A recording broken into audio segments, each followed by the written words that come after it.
दोस्तों, दुनिया हमेशा से ऐसी नहीं थी जैसी आज दिखती है। आज जो हमें अंतर्राष्ट्रीय कानून, संस्थाएं और समझौते दिखाई देते हैं, यह सब अपने आप नहीं बने। एक समय ऐसा भी था जब दुनिया में सिर्फ एक ही नियम चलता था, जिसके पास ताकत है वही सही है। कमजोर की कोई आवाज नहीं थी। दूसरे विश्व युद्ध की भयावह तबाही ने पूरी मानवता को झकझोर कर रख दिया। शहरों के खंडहर, लाखों लोगों की जानें और एक गहरा सदमा। इस सदमे से ही एक नई समझ पैदा हुई। दुनिया ने यह सीख लिया कि अगर सब कुछ ताकत के भरोसे छोड़ दिया गया, अगर हर देश सिर्फ अपने फायदे की सोचे, तो नतीजा सिर्फ और सिर्फ विनाश होगा। तब इंसान अपने ही बनाए हथियारों से खुद को ही खत्म कर देगा। इसी डर और सबक ने एक नई राह दिखाई। इसीलिए दुनिया के देशों ने मिलकर एक नई व्यवस्था बनाने का फैसला किया। यह व्यवस्था पहले से एकदम अलग थी। इस व्यवस्था को कहा गया नियमों पर आधारित विश्व व्यवस्था, यानी नियमों पर आधारित दुनिया। इसका सिद्धांत सीधा था। इस नई व्यवस्था का मतलब यह था कि अब से देशों के बीच झगड़ों का फैसला बंदूक की नली से नहीं होगा, फैसले तोप के दहाड़ से नहीं होंगे, फैसले धमकी और दबाव से नहीं होंगे, बल्कि अब फैसले होंगे कानून के दायरे में, बातचीत की मेज पर और साझा समझौतों से, एक लिखित नियमबद्ध तरीके से। इसमें एक और मौलिक बदलाव था। इस व्यवस्था में छोटा देश हो या बड़ा, कमजोर हो या ताकतवर, नियम सबके लिए एक जैसे होंगे, एक समान होंगे। ताकतवर देश कमजोर देश पर अपनी मर्जी नहीं थोप पाएगा, क्योंकि अब नियम सबकी रक्षा करेंगे। इसी आदर्शवादी सोच के तहत संयुक्त राष्ट्र जैसी अंतर्राष्ट्रीय संस्थाएं बनी। विश्व बैंक और अंतर्राष्ट्रीय मुद्रा कोष जैसे संगठन अस्तित्व में आए। वैश्विक व्यापार के नियम तय हुए। इन सब का एक ही लक्ष्य था, ताकि देशों के बीच छोटे मोटे झगड़े बड़े युद्ध में ना बदले, ताकि ताकतवर देश अपने बल पर कमजोर देश को कुचल ना सके, और ताकि पूरी दुनिया के लोग एक थोड़ी सी अधिक सुरक्षित, एक थोड़ी सी अधिक न्यायपूर्ण दुनिया में सांस ले सके। दिलचस्प बात यह है कि इस पूरे नए तंत्र, इस नियम आधारित व्यवस्था का सबसे बड़ा पैरोकार और समर्थक खुद अमेरिका था। द्वितीय विश्व युद्ध के बाद उभरा ये महाशक्ति इस व्यवस्था का संरक्षक बना। अमेरिका ने ही इन संस्थाओं को आकार दिया। उसने ही इन नियमों को लागू करवाने में बड़ी भूमिका निभाई। दशकों तक अमेरिका इस विश्व व्यवस्था की कमान संभालता रहा। यह माना जाता था कि यह संतुलन, यह नाजुक व्यवस्था हमेशा कायम रहेगी। लेकिन इतिहास बताता है कि कोई भी संतुलन हमेशा के लिए नहीं टिकता। कोई भी व्यवस्था अपरिवर्तित नहीं रहती। बदलाव का एक नया दौर आना ही था। और यह बदलाव तब तेजी से आया जब डोनाल्ड ट्रंप अमेरिका की सत्ता में आए। ट्रंप ने इस पूरी सोच को, इस दशकों पुरानी नीति को खुलेआम चुनौती दी। उन्होंने इसे पलटने का काम शुरू किया। उनका नारा सीधा और सरल था। उनका सीधा सा नारा था, अमेरिका सबसे पहले। यह सिर्फ एक चुनावी नारा नहीं था, यह एक दर्शन था, एक नई विदेश नीति का आधार था। इस नारे का मतलब सिर्फ देशभक्ति की भावना नहीं था, इसका एक कठोर राजनीतिक मतलब था। इसका मतलब था कि अगर कोई अंतर्राष्ट्रीय नियम अमेरिका के तात्कालिक फायदे में नहीं है, तो वह नियम बेकार है, उसे मानने की कोई जरूरत नहीं। अगर कोई पुराना समझौता अमेरिका को रोकता है, अमेरिका की स्वतंत्रता में बाधक है, तो वह समझौता गलत है, उसे तोड़ देना चाहिए। ट्रंप की सोच बहुत साफ और व्यवहारिक थी। उनके लिए नियम तभी तक ठीक हैं जब तक वे ताकतवर को फायदा दें, जब तक वे अमेरिका की शक्ति बढ़ाएं। अगर नियम रास्ता रोके, अगर नियम अमेरिका के हित में बाधा बने, तो उन नियमों को तोड़ देना चाहिए, उनकी अवहेलना कर देनी चाहिए।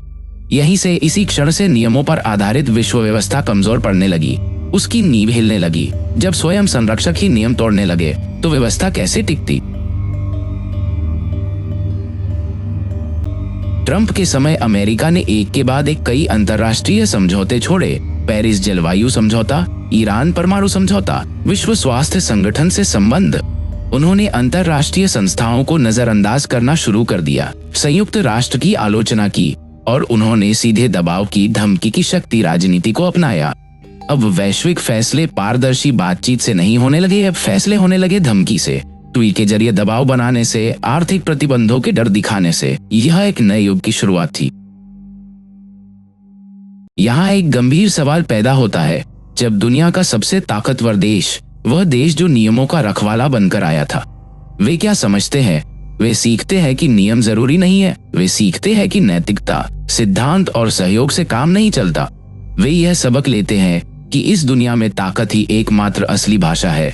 जिसके पास ताकत है उसकी सुनी जाती है, बाकी सब बेकार है। और इस तरह धीरे धीरे दुनिया में एक नई सोच फैलने लगी, एक खतरनाक सोच। यह नई सोच यह है कि अगर आपके पास ताकत है तो आप नियम बना सकते हैं, आप उन्हें अपने हिसाब से मोड़ सकते हैं। और अगर आपके पास ताकत नहीं है तो आपको दूसरों के बनाए नियमों के सामने झुकना पड़ेगा, आपको समझौता करना पड़ेगा। यही है ताकत पर आधारित विश्व व्यवस्था। इसे रियल पॉलिटिक कहते हैं, जहां नैतिकता के लिए कोई जगह नहीं होती। इस नई व्यवस्था में न्याय की कोई स्थायी गारंटी नहीं होती। आज जो ताकतवर है, जिसके पास सेना है, अर्थव्यवस्था है, वही सही माना जाता है, उसके फैसले ही अंतिम होते हैं। लेकिन कल अगर कोई और देश ताकतवर हो गया तो नियम भी बदल जाएंगे, सही और गलत की परिभाषा भी बदल जाएगी। यह एक स्थायी अराजकता की ओर ले जाने वाला रास्ता है। इस ताकत आधारित व्यवस्था का सबसे बड़ा नुकसान किसे होता है? इसका सबसे बड़ा खामियाजा छोटे और कमजोर देशों को भुगतना पड़ता है। अफ्रीका, एशिया, लैटिन अमेरिका के छोटे राष्ट्रों को, उनके पास न तो बड़ी सेना होती है, न ही विशाल अर्थव्यवस्था, उनके पास न तो परमाणु हथियार होते हैं, न ही वीटो की शक्ति, उनके पास दबाव बनाने के साधन नहीं होते। और जब नियम नहीं रहते तो उनकी बात कोई नहीं सुनता, उनकी समस्याएं अनसुनी रह जाती है, उनकी संप्रभुता का सम्मान नहीं होता, वे महज मोहरे बनकर रह जाते हैं। इससे भी गहरा नुकसान यह होता है कि जब नियम कमजोर होते हैं तो देशों के बीच आपसी भरोसा भी खत्म हो जाता है। और जब भरोसा खत्म होता है तो उसकी जगह डर ले लेता है, एक गहरा व्यापक डर। डर के इस माहौल में हर देश सिर्फ खुद को बचाने की सोचता है। सुरक्षा की इस दौर में देश हथियार जमा करने लगते हैं, सेनाएं बढ़ाई जाती है, गठबंधन बदलते हैं और युद्ध की तैयारी एक सामान्य बात बन जाती है। क्योंकि किसी को भरोसा नहीं होता कि कल क्या होगा, किसी को विश्वास नहीं होता कि पड़ोसी देश कब हमला कर देगा। ऐसी दुनिया में युद्ध अब कोई आखिरी विकल्प नहीं रह जाता, वह एक सामान्य और आसान रास्ता बन जाता है। और यही बात दुनिया के लिए सबसे बड़ा खतरा है।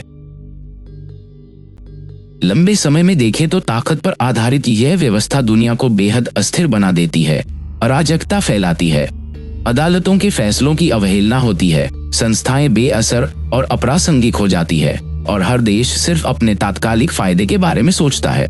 साझा भलाई, वैश्विक कल्याण, मानवाधिकार जैसे विचार पीछे छूट जाते हैं। यह एक अंधी दौड़ है जिसमें कोई स्थायी विजेता नहीं होता।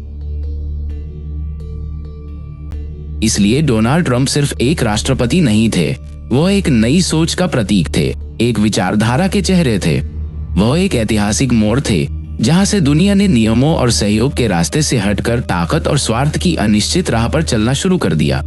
यह बदलाव अचानक नहीं आया, लेकिन ट्रंप ने इसे तेज कर दिया, उन्होंने इसे वैध ठहराया। अब असली सवाल यह नहीं है कि दुनिया में कौन सबसे ताकतवर है, कौन सबसे बड़ी सेना रखता है। असली सवाल, वो मूलभूत प्रश्न यह है कि अगर हर देश, हर सरकार सिर्फ ताकत की भाषा बोलेगी, अगर हर नेता सिर्फ अपने देश के फायदे की बात करेगा, अगर सहयोग और समझौते की भावना खत्म हो जाएगी, तो क्या हमारी दुनिया कभी सुरक्षित रह पाएगी? क्या हमारे बच्चे शांति से सो पाएंगे? या हम एक बेहतर कल की कल्पना भी कर सकते हैं? नियमों की दुनिया शायद धीमी होती है, उसमें चर्चाएं लंबी चलती है, समझौते करने में वक्त लगता है, वह कभी कभी बहुत मुश्किल और निराशाजनक भी लगती है। लेकिन वह दुनिया ज्यादा सुरक्षित होती है, ज्यादा न्यायपूर्ण होती है, उसमें कमजोर को भी न्याय मिलने की उम्मीद होती है। वहीं दूसरी ओर ताकत की दुनिया तेज होती है, फैसले तुरंत होते हैं, बिना चर्चा के। लेकिन वह दुनिया हमेशा डर के साए में जीती है, हमेशा अनिश्चितता में डूबी रहती है, उसमें कोई स्थायित्व नहीं होता, केवल एक अस्थायी शांति होती है जो किसी भी क्षण टूट सकती है। और यही वजह है कि ताकत पर आधारित विश्व व्यवस्था सिर्फ खतरनाक नहीं है, वह हमारी सभ्यता के लिए एक गंभीर चेतावनी है। वह मानवता की उस प्रगति को पीछे धकेलने का जोखिम है जिसे हमने सदियों की मेहनत से हासिल किया है। एक ऐसी दुनिया जो नियमों से बंधी है, भले ही वह अपूर्ण है, या एक ऐसी दुनिया जहां केवल जंगल का कानून राज करता है।